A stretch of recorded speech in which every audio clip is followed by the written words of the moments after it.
A building where architectural debate has always been part of the timetable. Is it a jewel or is it a carbuncle? Here's Tom Dyckhoff visiting Preston Bus Station.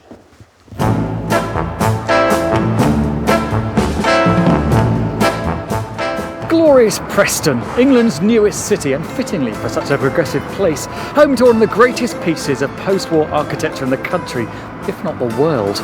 It's Bus Station.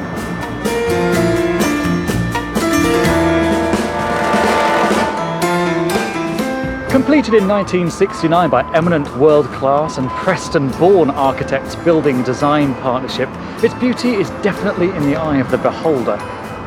But planning permission has been granted to demolish this costly concrete 20th century structure and build one fit for the 21st. Built with a capacity for 80 double-decker buses and a striking multi-storey car park, back then it was a thrilling vision of the future. But now, post-war architecture is not such an easy sell.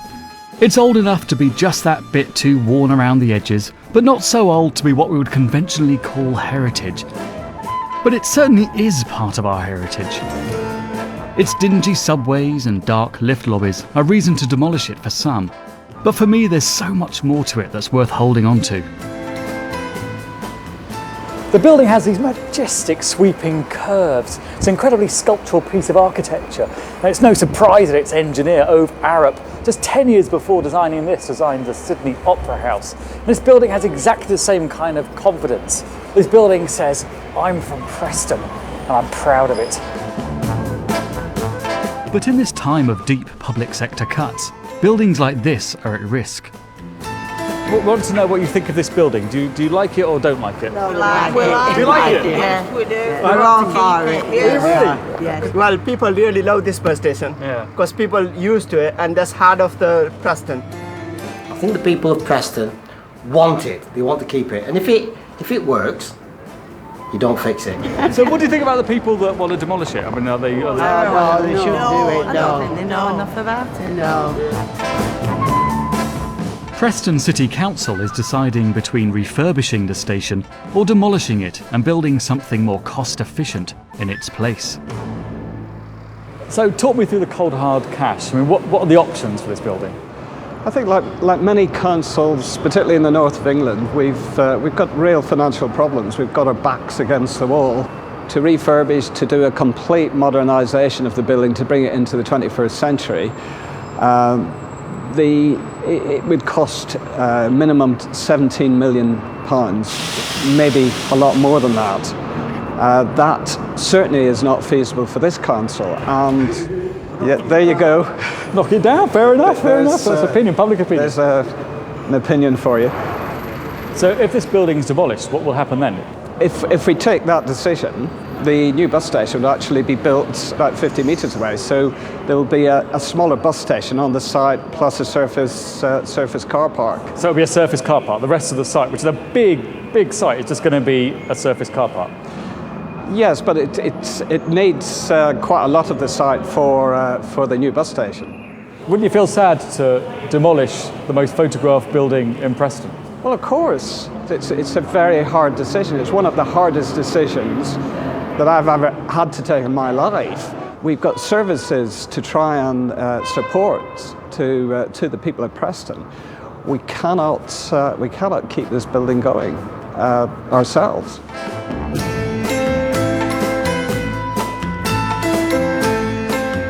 To demolish this building would set a really dangerous precedent. It would say, get rid of any building that doesn't have a business plan or that can't pay for itself. I really sympathise with the local council having to swallow austerity cuts from Whitehall.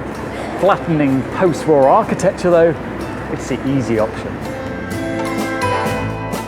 Before the 50s and 60s, good architecture wasn't generally lavished on ordinary people. But post-war architects tried to create great architecture for the masses, in buildings from bus stations to schools. This concrete creation is for us. 9 years ago, a campaign started to save the bus station. After 2 failed attempts to have the building listed, a third application has just been submitted. But head of the group, John Wilson, is running out of options. So, John, what is it about this building that you love so much? The building stands alone and proud, and it's unique in its design. There's nothing like it anywhere in the UK or even in Europe. There's a copy in Tehran, I think, there's something similar. People get off the buses and stand back in awe of the actual design and look at it. Well, I love the building, really, and I'll fight tooth and nail to keep it, I really will. You don't think you're being too sentimental about a building at a time when we can't really afford to be sentimental? Well, I mean, it's not sentimentality, it's heritage. I go along with the problems that they've got austerity, we've got cutbacks with the government, we haven't got money to put in, but you don't demolish your history, you don't demolish your heritage. This is part of our history in Preston. There's so much can be done with this building with imagination and a bit of investment. Are you optimistic or are you pessimistic? I'm optimistic. I'm optimistic that we're going to achieve listed status. And I think that will secure the future for this building. And then from then we can build on that.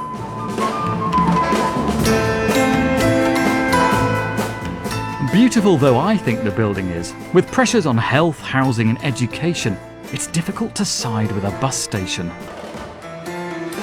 Architecture from the 50s and 60s doesn't conform to a chocolate box cliche about heritage. We used to demolish and deride Victorian architecture not 40 years ago, Georgian architecture before that. Now we adore it, and I'm convinced we'll feel exactly the same way about post-war architecture in time, if we haven't demolished it all, that is.